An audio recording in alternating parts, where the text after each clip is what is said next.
Hi everybody, Dan Illman, Matt Bernier. The DRF bets race of the day for Thursday, January the 11th is the $100,000 Bay Ridge Stakes. And if you sign up to DRF bets right now, you'll access a $200 free bet, no deposit required at drf.com/join. Please use the promo code FREEBET09. Now let's take a look at this field of New York bred fillies and mares trying a demanding mile and an eighth. Only a field of 5, but if you head on over to the Race of the Day event page on drf.com, download your free Formulator past performances. You can handicap along with us. We'll take the field in post position order, and boy, the number 1 Frost Wise exploded last time out, going a 1-turn mile. Won by more than 16 lengths. This is going to be the first time going out to a mile and an eighth. That's got to be part of the concern here. You're getting that additional distance. Also part of the concern, I thought the field that she beat most recently was suspect at best. I agree. I also think she was able to get a pretty easy lead after about 3 furlongs or so, and there might be a little bit more pace in this spot.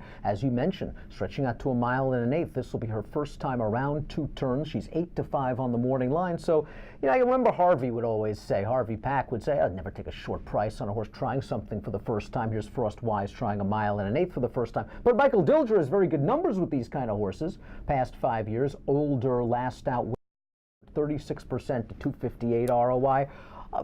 This horse would be no surprise whatsoever, but I would need at least 2 to 1, and I don't think I'm going to get it. I think the other thing, too, for me is if there's a scenario, and we'll talk about the pace projector in a little bit, if there's a scenario where she doesn't get the lead, I downgrade her tremendously. I think from the inside, you've got to go. The number 2 is Frosty Margarita, who was the beaten favorite last time out at Laurel, and while that effort looks kind of disappointing on paper, she was in against some pretty decent open optional claimers. It was a race that produced a couple of next out winners, including the runner-up that came back to score with a 76 buyer.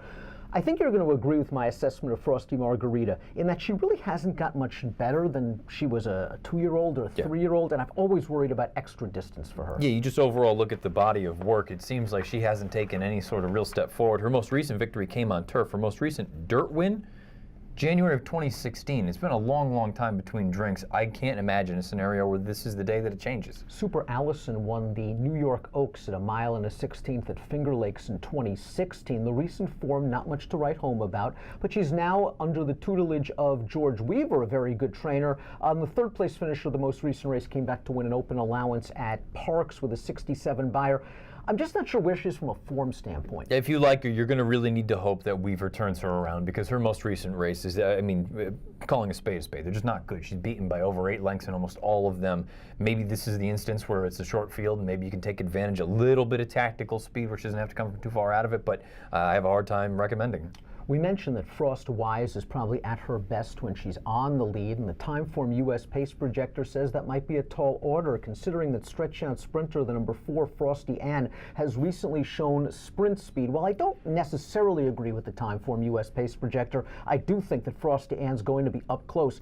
And while the distance is somewhat of a question, she is in raging form and is now with Rudy. Yeah, I think the fact that she's drawn to the outside is the big difference maker, where now you look at the 1, let her go, you compress her throughout and try to take over this thing. If they're hell-bent on going to the lead, so be it. She can probably make it. She's probably fast enough. I don't think that's the right play. I think the play is to let the 1 go, stalk, try to get first run on the closers, and hope that you win the war of attrition. Are you concerned that that most recent buyer speed figure is, with one other exception, really the best that she's ever run by a good long way? When I watched her most recent performance, I just thought she excelled. Yeah, I got to be honest. I mean, I look at it. It would be a concern if there were other horses in the race that I was terrified of, but I look at the rest of the field and I go, boy, if she replicates that race, she's probably going to win. Also worth noting, Rudy always has good numbers. But past 5 years, dirt first after the claim, sprint to route at Aqueduct, 8 for 20 with a 236 ROI. There's just a lot to like here. Riot Worthy completes the field for trainer Charlie Baker. This horse was bet down to favoritism against stakes foes in her most recent effort. Was wide, going 7 furlongs, not a lot of pace to rally into. If you want to draw a line through that race, the prior effort I thought was okay, an 87 buyer. But if you look at her overall body of work, this is a mare that likes to run second. I'd use her underneath only. Yeah, and the other thing too for me, I know that she's run second at this distance before. It seems like with additional distance, she starts getting short. She starts giving up ground to everybody else in the field. To me, she's best going shorter. Let's take a look at our top selections for Thursday's DRF bets race of the day, the Bay Ridge Stakes. We both agree. We both like the 4 Frosty and a little bit concerned about this distance. She is going to have to stretch all the way out. But the way she won last time out, the fact that she's shedding 9 pounds here, and I think she's going to get a comfortable trip stalking the horse she has to beat Frost-wise. I think it all adds up for Frosty Ann. I have to be honest with you. I think this is going to be just a really, really devastating grinding sort of finish here, and I don't mean that in a positive way. I think it's going to be hands and Staggerfest, knees yeah. trying to get to the wire first. And if that's the case, give me the horses that have a little bit of tactical ability and are going to be forwardly placed. For me, I think it's the two favorites, 4-1. You're going 4-1-2. I'm going to go 4-1 in the $100,000 Bay Ridge Stakes. Again, if you are playing the Aqueduct Thursday card from home, please sign up to DRF Bets. You'll immediately be rewarded with a $200 free bet. No deposit required. DRF.com/join is where you need to go. And please use the promo code FREEBET09. Approximate post time for race number 3, the Bay Ridge Stakes. Your DRF Bets race of the day for Thursday is 1:20 Eastern. Good luck.